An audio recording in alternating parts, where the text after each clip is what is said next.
Hello, welcome once again to Living and Active. Welcome back to the playlist, Rolling Towards Eternity. I'm wondering, does this camera angle make me look pretentious? Or is it that and poncho combination? By the way, in case you don't know, uh, I was uh,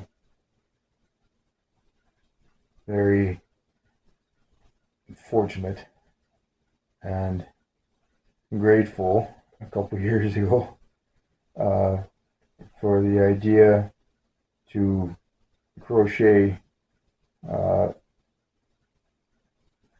this poncho for myself. Grateful, one, for the dexterity to be able to do so, and two, uh, the idea. I'm in the office chair, not my wheelchair right now. And since I'm in the office chair, I could probably show you. Maybe I can't. But the idea of the poncho to make it accessible or adapted for the wheelchair is that the back is much shorter than the front. The back sits where, it goes down to the bottom of my back when I'm sitting down, so it's not bunched up, creating pressure anywhere, and risking skin integrity issues. And the front is longer so that it can actually uh, go on my lap and serve as kind of a lap blanket as well as a poncho. And the width is reduced. It's not as wide as a standard classical poncho.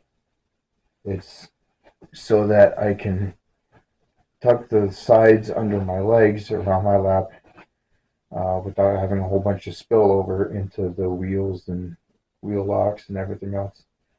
I also don't get a lot of material bunched up. Um,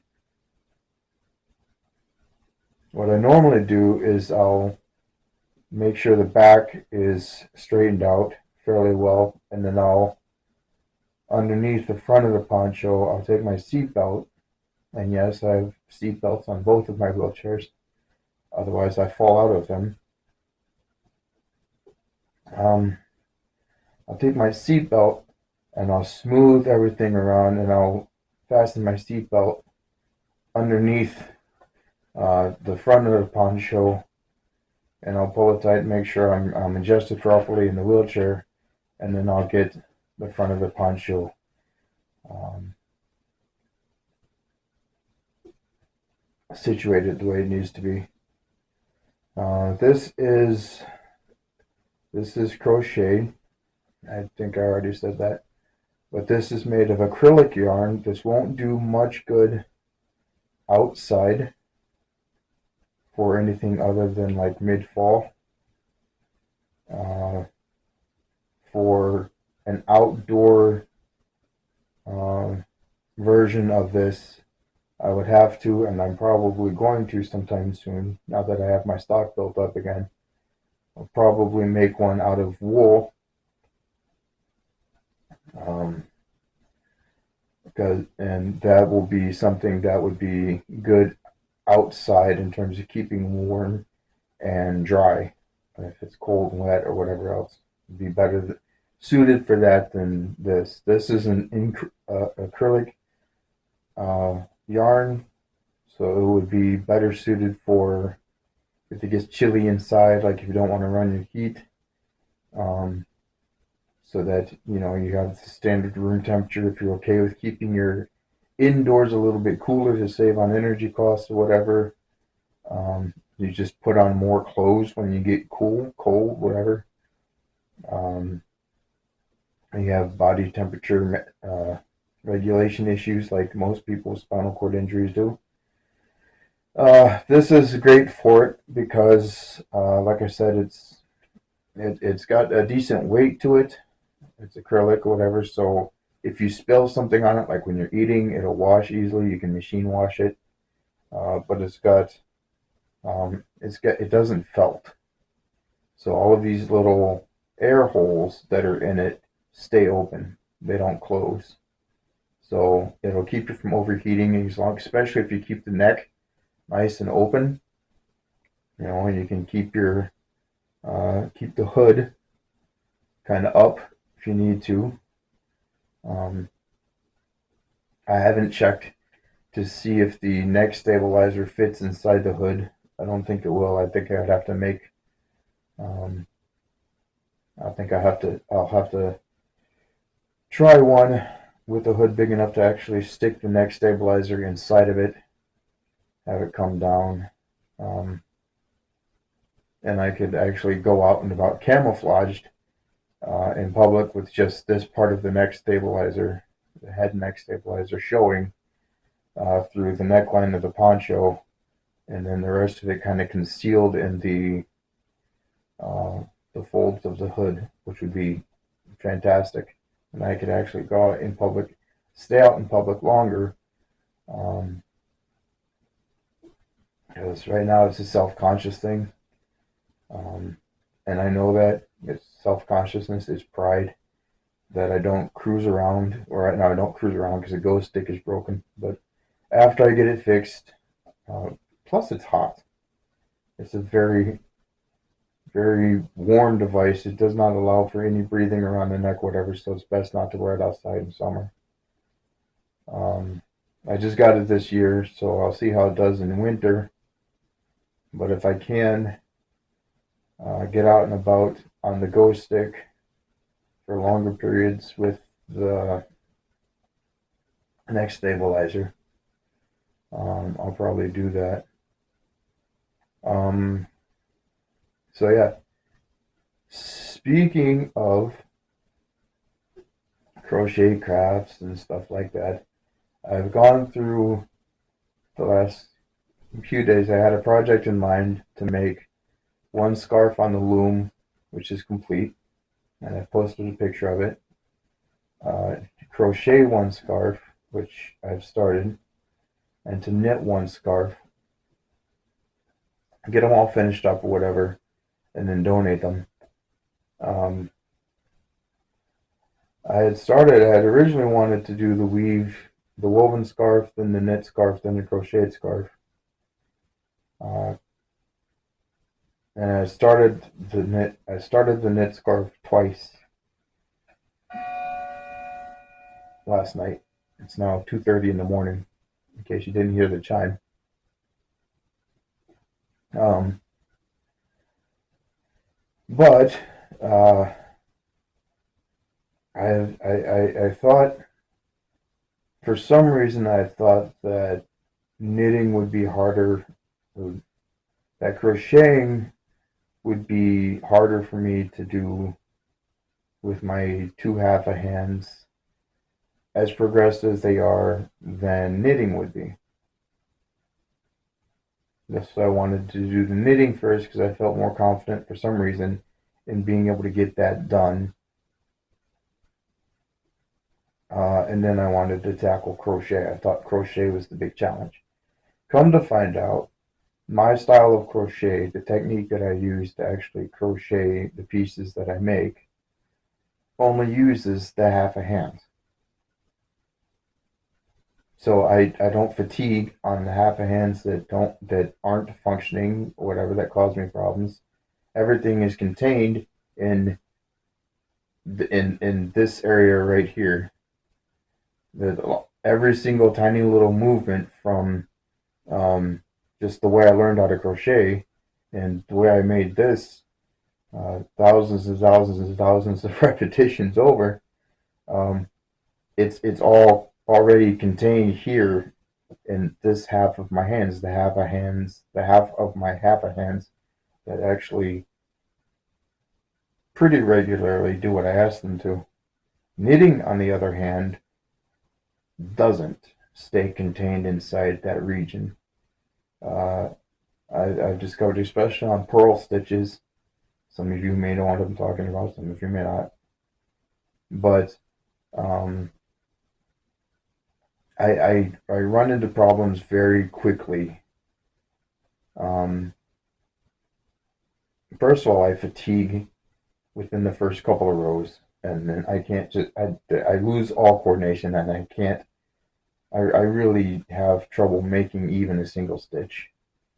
Um, but I get um, it's like that thing that I have where if I tried to, uh, an example, um, I was in a local restaurant one time, um, and I was sitting at the table, whatever, everything was going great. I had received my food, and I went to reach for the salt and pepper shakers, which were in a little uh, thing in the middle at the table. And I know there's a process that I have to use. I have to lean forward, support my weight with my left hand, reach with my right hand, grab the thing, lower my head a little bit, bring my arm back, set the salt down, sit back up, then pick up the salt thing again, and then shake, and then do that in reverse to put the salt. I know all of this. I thought, for some reason, that particular morning that I was going to be slick. And so I tried to do it all in one move like I used to. I uh, leaned forward enough to grab the salt thing, the salt shaker, and I lifted it up and I leaned back at the same time and I turned my hand and went to shake all at the same time and I lost my core. I had one of those weird things where my whole neck and arm and everything short circuits, and in the middle of that, I wasn't supported, and so I lost my core, and I actually fell forward almost into, I think the shirt I was wearing at the time, something I was wearing at the time actually landed inside my sausage gravy. That's how close the face planting into the plate actually got from trying to be uh, spiffy with my, combining different tasks at once. And the same thing happens pretty much anytime I try to overload, uh, send too many signals, or make too many fine manipulations with either hand at the same time. Uh, I'll go on strike. I'll have this like almost a startle, uh, like a reflexive jolt kind of thing that happens, and then whatever I'm holding goes flying. I've stabbed myself with I don't know how many different kinds of odd things. Um, so I'm very careful, by the way, with food prep for that very reason. Um, but that kept happening to me when I was trying to knit, and I can't think of a way to make it not happen and still knit. So I think I'm gonna have to actually. I've ordered a set of larger diameter bamboo needles that will help hold the yarn in place as I'm making the knit and purl stitches, so that I don't have to. So that's one last task I have to be as focused on as I'm making the stitches. But I don't think that's going to be enough of a difference to actually allow me to knit anymore. And if not, then I'll just donate all my knitting needles to the thrift store, and I still have all of the yarn, because crocheting obviously is going to be the thing that I can do pretty regularly. Weaving with this loom that I have and the setup that I've figured out for it, thank the Lord, is also viable. Um, Sewing, I've got to find a machine out of all of these machines that I have that I don't have to fight with for consistent operation, and that seems to be the struggle. But I will find one, and when I do, that will be my machine for sewing. Um, and all of these other things. The handwriting experiments, I don't know if I told you guys about this, to try to help with um, in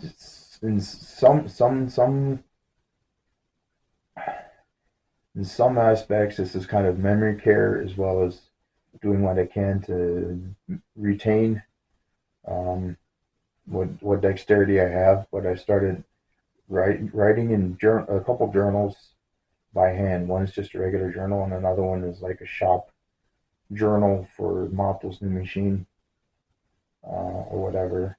And um, it's going fairly well. I don't write in them every day, but it's just something to be able to have. Um, I haven't, again, because of the same kind of thing that's going on with crochet hooks. I'm not really having to alter my grip much yet. Um, I do have to be careful, sort of how I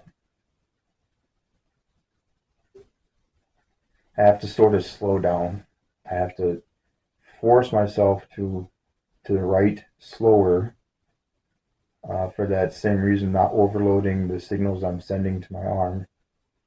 Uh, Basically, um, to simplify that, I'm just pretending that I'm working on uh, writing with better penmanship. So it's not that big of a thing for me mentally to to do. I'm just learning how to write neater in cursive and in print. Um, but I'm doing that. Speaking of the Go Stick, that's supposed to be, I guess the replacement parts for it have been ordered. Um, so we'll see when that gets fixed. The library build, which is one of the main things that I would love to be able to do during this time of year, is to go out there and check on the progress of the construction of the library annex. The last I saw it, I tried to take a peek when I went to the bank today.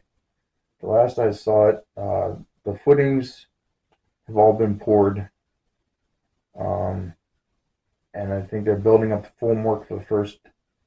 Um, the footings and the foundation, I think, are poured. Um, and there's a lot of um, utility work, I think, going on right now inside the hole. It's hard. I haven't gone close enough to the site, to the fence around the site, to see actually what's going on, but it's progressing.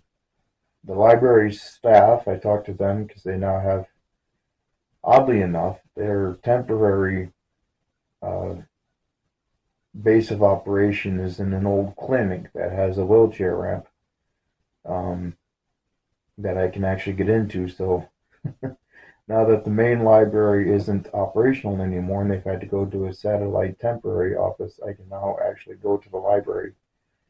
Um, but I went there and I spoke to some of the staff there, and they're hoping that the walls get framed up, the exterior walls get framed up, covered, and they can get the building itself closed in before the first snow falls. Every construction project hopes that happens, and then I'll just work on it through the winter. We'll see what happens. Um,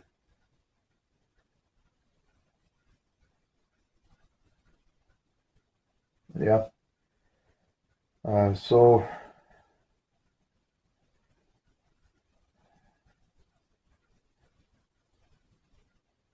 I don't know. Is Which is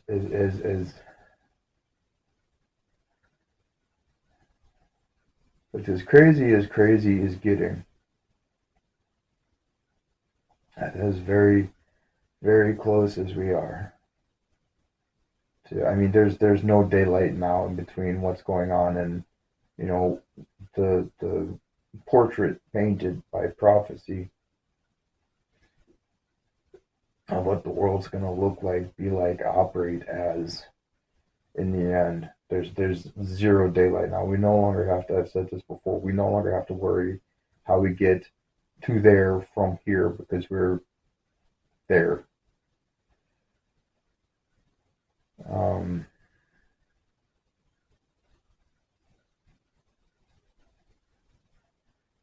I think it's more. I think it's I think for everybody, for every believer, it's the weird balancing act between wanting to be faithful with whatever it is we're supposed to be doing while we're still here in this time before we are evacuated out of here in the harpazo, and wanting to not lose our focus and our anticipation uh, of our blessed hope. I think a lot of us now understand full well what Paul meant when he said, I'm hard pressed from both sides. um, and I think that might even be more true. And I don't want to claim any. I don't want to seem to be trying to claim any higher level of spirituality, because I've had people in the past, when I talk about the blessed hope of the resurrected, incorruptible body, being absent from this body, being present with the Lord. I've had people say, well, yeah, that makes sense. You're disabled. Yeah, that makes sense. You've got an as of yet unspecified terminal diagnosis hanging over your head, potentially. Yeah, it makes sense that you would say absent from the body, present with the Lord, and that you're absolutely 100% thrilled that that's the case, that that's the promise. And I didn't know how to respond to them. That person being able-bodied, I wanted to ask them, what is it in your life? I don't know. There were a couple questions I could have asked, and I didn't think either one of them would guide the conversation in a very helpful manner. So, but I do think I don't think it's a measure of spirituality. I think it's just practical reality that um, for those of us who are disabled. I think the ones who have been disabled from birth. I was told by my former neighbors and current friends on a recent visit that one of uh, one of the members of local church, who's been disabled his entire life. He's had issues. He's had to have people taking care of him. He recently passed away, and the last 2 years that he's been going through have been brutal, like absolutely brutal. He was already having his problems, and then he lost his sight and his hearing, both last year or the year before, uh, which means he lost his autonomy. He was already later in life, and once those things went, I mean, he is experiencing a level of health and peace and everything else with the Lord now in spirit, even before the bodily resurrection, that he couldn't imagine here during the life that he had. He's known comfort, and he's got peace and relief and everything else. And he can see, and what he can see is the face of the one who gave himself for him. And he can hear. And what he's hearing, I don't know what he's hearing. I don't know. I don't know what Jesus is saying to him. I won't presume to go that far. But what he's hearing is the voice of our Master.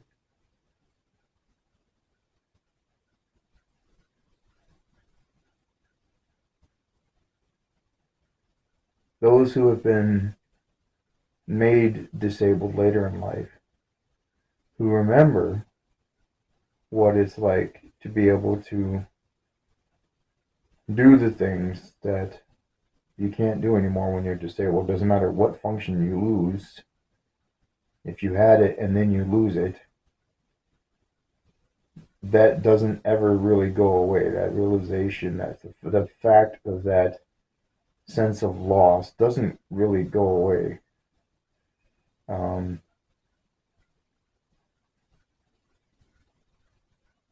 and especially if you did something, if you lost it from doing something stupid, an accident that could have been easily prevented, or just not paying attention to the warning signs that your body gave you back when you could have done something to avert the outcome, or whatever else.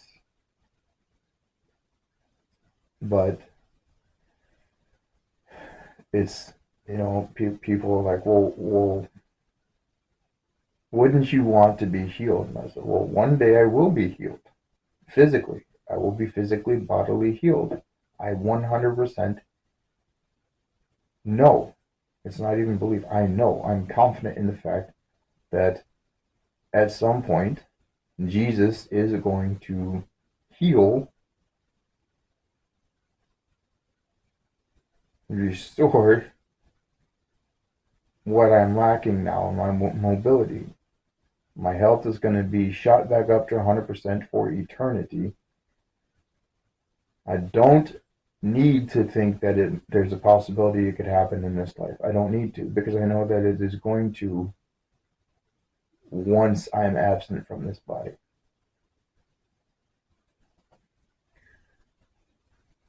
And then I always go to, why would I care about being able to walk again when someday soon I'll be able to fly?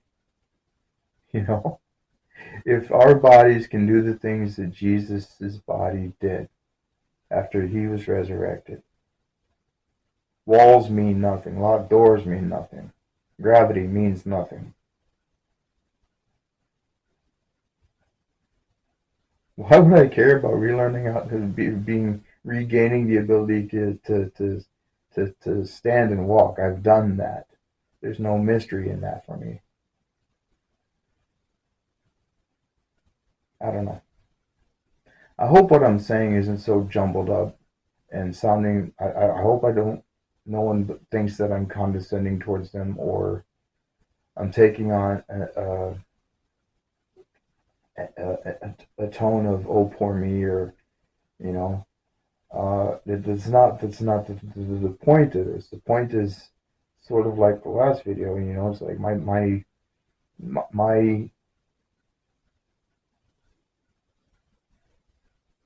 looking forward through the glass darkly. My what I can imagine our blessed hope is going to actually be like is not boring at all. It's something that's exciting and everything else. And yes, I do think that we should prefer what God has for us rather than what we currently have that's all corrupted, that wasn't really meant for any of us, and is coming to an end anyway.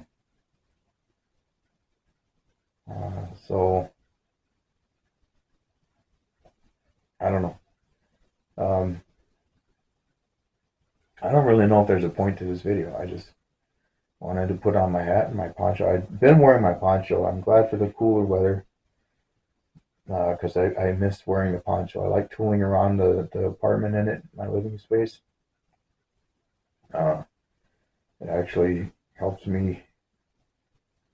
I don't know. Once I get all wrapped up in it and I get the seatbelt on and everything, it actually helps me feel a little bit more secure inside the wheelchair. Uh, if I'm having light sensitivity issues, I can put the hood up, which is incredibly helpful. I don't have to, try to figure out which hat I should be wearing indoors. um, but I like this hat. Um, so yeah. Meanwhile, while I'm waiting for the body that doesn't fail, the one that's promised, um, I do what I can. It's that occupying, staying busy, not wasting time, not whatever, not just loafing around, but also not uh, getting so wrapped up in maintaining the facade of things being normal and continuing on forever from this point. Uh, of I can't pretend that I don't know where we are on the timeline. I can't pretend that that things will just there's people that have to, when they think about these things, they have to pretend that they believe that this is going to happen as quickly as many of us believe is going to happen, to try to find some kind of joy, because all they see in front of them is endlessly slugging through more mess and deeper mess every single day for years on end, with no relief in sight. I'm on the other side of things. I'm like, I have to pretend to some extent that I don't believe that every single second could be the second that we fly. Um, I have to I have to, while I'm doing things like the journals or the crafting stuff or whatever, working on the machines or just whatever I find to do with my time. I have to work on myself and my mind to care about what I'm doing as if I think it's something that's going to be lasting for the next however many years. As if I'm trying to create a legacy that I know isn't going to exist. But in order to do whatever I find to do with my hands as unto the Lord, that means doing them with skill, doing them to the best of my ability, doing them with a vision of not just checking the block to say, well, I wasn't lazy today, I did X, Y, Z. So it's a weird place for me to be in, um, and I don't really know. Uh, like I don't really know if there's anything I should be doing about it. I don't know that this is all that unusual or an unhealthy experience to be having. Um, so I don't really worry about it. Like when I'm when I'm full on thinking about uh, the faithfulness of God and the promise of the blessed hope and all of these things, uh, I'm 1,000% there. And when I say, okay, he hasn't taken us yet, I'm still here. I still have the ability to do at least some things with my hands. So what am I going to do today? Knowing that, how close we actually are to um, all of these things being done away with, what am I going to find today to do? And how am I going to use that to glorify God? And if the only thing I can come up with is that I don't think there's time for me to, unless God sees fit to deem otherwise, I don't think there's time for me to build some kind of hugely influential operation or business or effort or agency or whatever in the time that's left and with resources that I have, with my abilities that I have. So I really do think that my task is leaving a legacy to strangers. I really do. I think that I have the machines I have to get them operating and functional so that whoever finds them can use them. They can be in good condition right now, serving to be entertaining to me as museum pieces, but bringing them into a level of functionality that means they will actually be able to be purpose or have a purpose to be able to fulfill their purpose when things go sideways. Same thing with the typewriters, like the one that this camera is sitting on right now. Uh, I'll probably include a photo of like what I have sitting around for writing, for just because I like old stuff and because of these things that I'm doing. Someone else is going to be able to use the writing implements that I have stashed, and while regular pens are probably going to be fine and they're going to be very abundant, whatever, I think that the overall, oh, I found on Etsy a door magnet that says "Be Kind, Rewind," and it's in the shape of the old Blockbuster logo. And I put it on the outside of my door to my living space because I want people to understand when they're coming through the door, they're leaving behind most of modernity. Uh, because what I have surrounded myself in here is about, you know, reclaiming, rediscovering the very beneficial and healthful things of doing things in a less convenient, more skilled way than what we currently have. And I honestly think that in an environment like this that I've tried to establish here, it will be easier for someone to, say, find a little breakaway from the beast system or whatever else.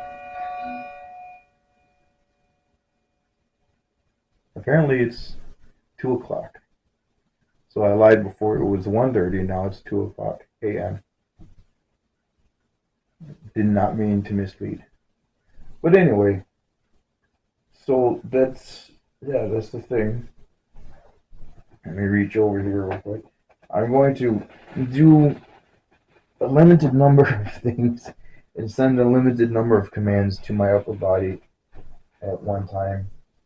So I'm going to reach, holding my balance on, if you can't tell what I'm doing with my left arm, I'm reaching with my right arm, leaning over to that side because I always lean to the right anyway. And I'm holding myself pretty much in position in the office chair with my left arm. I've got my elbow bent, so I'm not fully extending my arm. And then before I bring my hand completely over, get myself centered again so I'm not off balance while I'm trying to operate my arm. And hopefully thereby um, avoiding issue. Um, I might demonstrate a little bit what I was talking about with the ability to crochet. But here's the crocheted scarf that I'm working on. And you can see this has the same properties as my poncho. This is also made of acrylic yarn. So this is more of this isn't going to be great for extreme cold weather or whatever, but it will suffice for chilly autumn evenings. Still breathable, whatever, and if you get spill food on it, whatever, you can machine wash it. But just having my half a hand here, I can make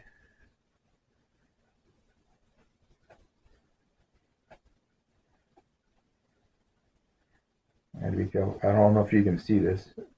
I don't want to hold it too high because then my shoulders get taxed. But make I can manipulate the hook and the fabric and the yarn I'm working with, all with, not as fast at it as I used to be, but There, I made a whole stitch. Actually, it's a stitch called a half double crochet. And look, I'll do it again. And there's very little real movement. No big movements anyway. Nothing really detailed in terms of what I need dexterity for. I'm just moving whatever's in one hand around whatever's in the other hand and talking while I'm doing it, which means I'm messing up.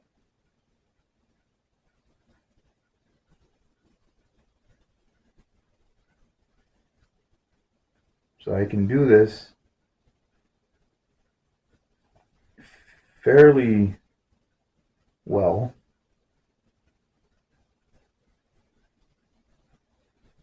And then the good thing about crochet is when I've had enough and I need to take a break, I just pull the line taut over the body of the hook, and then I can very carefully bring my work together